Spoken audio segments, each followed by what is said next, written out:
Aláròyé máa wí o. Ẹlẹ́tọ̀ọ́ lábẹ́ òfin láti ṣe ìwọ́de ìta gbangba ṣùgbọ́n ẹ má fi ba dúkìá ìjọba jẹ́. Ìjọba Èkó ló sọ bẹ́ẹ̀.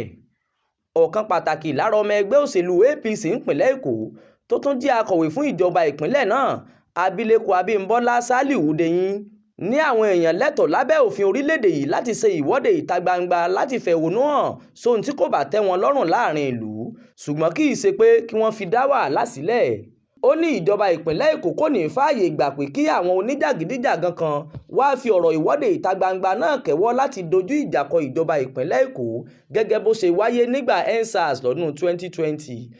Ó rọ àwọn èèyàn ìpínlẹ̀ Èkó pé bí wọ́n bá tiẹ̀ máa ṣe ìwọ́de ọ̀hún kí wọ́n ṣe pẹ̀lú sùúrù kí àwọn ọmọ gànfè má jagbà mọ́ wọn lọ́wọ́.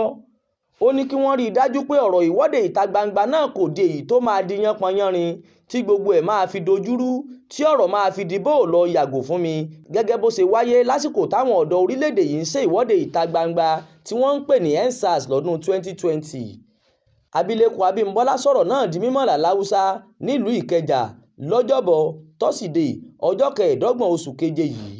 Lásìkò tó ń bá àwọn oníròyìn sọ̀rọ̀, ó ní ìpínlẹ̀ Èkó kò jẹ ẹnìkankan lówó ìfẹ̀yìntì rárá, gbogbo àwọn tó farasíṣẹ́ sin ìjọba ni wọ́n ti gba owó wọn pátápátá báyìí.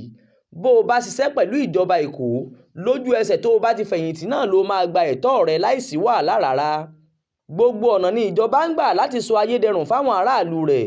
Ohun tí mò ń sọ ni pé gbogbo èèyàn pátá ni wọ́n lẹ́tọ̀ọ́ lábẹ́ òfin láti ṣe ìwọ́de bí wọ́n bá fẹ́, ṣùgbọ́n èyí tí wọ́n máa ṣe láti fi dá rògbòdìyàn sílẹ̀ láàrin ìlú Èkó la takò. Ìgbé ayé ìdẹ̀rùn tá à ń gbé lórílẹ̀-èdè yìí ló dáa.